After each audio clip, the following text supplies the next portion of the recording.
Imagine this. A German factory worker spots a dead rat lying on a pile of coal next to a roaring boiler. Disgusted, he picks it up with a shovel and tosses it straight into the flames.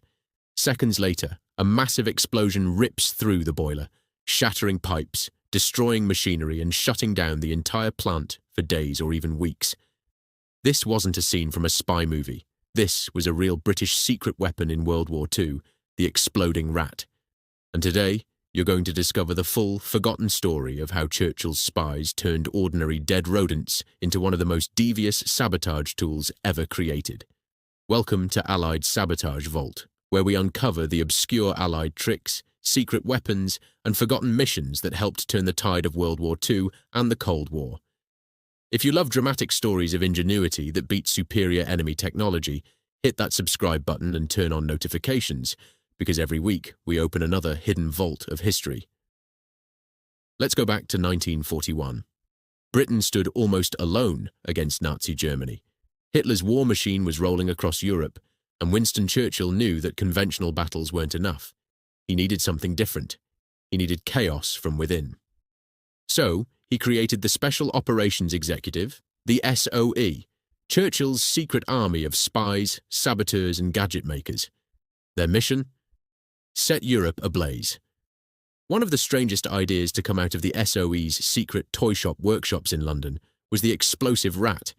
The plan was shockingly simple, yet brilliantly evil. An SOE officer disguised himself as a medical student and procured around 100 dead rats from a legitimate laboratory supplier. Back at the workshop, skilled technicians carefully skinned each rat. They removed the insides and packed the hollow body with a new British invention called plastic explosive. A powerful, moldable explosive that could be shaped to fit perfectly. Inside each rat, they inserted a small detonator connected to a short length of safety fuse. Then they sewed the skin back together so expertly that the rats looked completely natural, just like any dead rodent you might find in a dirty boiler room. The idea was genius in its simplicity. Resistance fighters and SOE agents in occupied France would sneak these prepared rats into coal piles right next to the boilers in German factories, locomotive sheds, power stations, anywhere the enemy relied on steam power. A German stoker or factory worker would eventually spot the dead rat among the coal. Disgusted, he would do exactly what anyone would do, pick it up and throw it into the roaring furnace to get rid of it. The heat from the fire would ignite the fuse and boom, the plastic explosive would detonate inside the boiler. The blast wouldn't just make a loud noise, it would tear apart the pressurized boiler system, sending shrapnel flying, destroying expensive machinery, and forcing the entire factory or train to stop production for days while repairs were made. One small rat could cripple a vital part of the Nazi war machine, but that wasn't the only goal. The SOE knew that even a few successful explosions would create something even more powerful than the blast itself: pure terror and paranoia. German workers and soldiers would start inspecting every single piece of coal before shoveling it. They would waste hours searching for more rats. Factories would slow down out of fear. Morale would plummet. The Nazis would be forced to divert resources and manpower just to hunt invisible rodent bombs that might be hidden anywhere. It was low-cost psychological warfare at its finest. The first batch of exploding rats was carefully packed and shipped to agents behind enemy lines. But here's where the story takes its most incredible twist. The very first consignment was intercepted by the Germans before it could ever be used. The secret was blown, or so it seemed. The Germans were absolutely fascinated and horrified by what they found.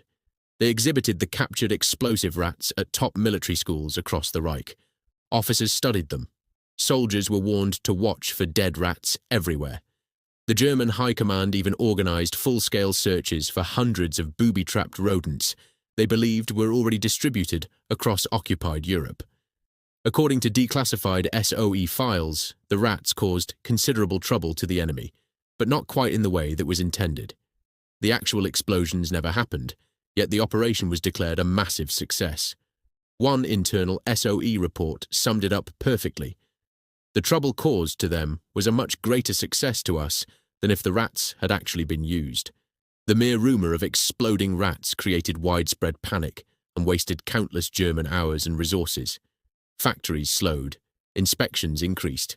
Workers lived in fear of the next shovelful of coal, It was classic British ingenuity, turning a simple, cheap idea into a weapon that punched far above its weight, and the exploding rat was just one of many bizarre devices coming out of the SOE's camouflage section.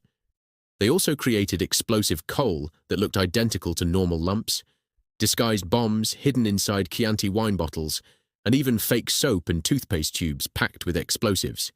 These everyday objects turned ordinary citizens and resistance fighters into an invisible army that bled the Nazi war machine from the inside. Combined with the American OSS Simple Sabotage Field Manual, which taught people to work slowly, misplace tools, and add sand to lubricants, these gadgets proved that creativity and audacity could defeat even the most powerful enemy. While Hitler poured resources into expensive wonder weapons like the Tiger tank and V-2 rocket, the Allies won with clever, low-tech tricks that anyone could help deploy. Today, the exploding rat remains one of the most legendary and strangely humorous examples of World War II sabotage. A single dead rodent that never even detonated still managed to paralyze Nazi factories through nothing more than fear. If you enjoyed this deep dive into one of history's most forgotten weapons, do me a favor, smash that like button, subscribe, and leave a comment below. Tell me, what other bizarre Allied sabotage device should we cover next? The pencil detonator that timed train explosions perfectly? The silent well-rod pistol? Or maybe the OSS bat bombs? Next week we're opening another vault, so stay tuned. Thanks for watching, and remember, sometimes the smallest ideas create the biggest explosions in history.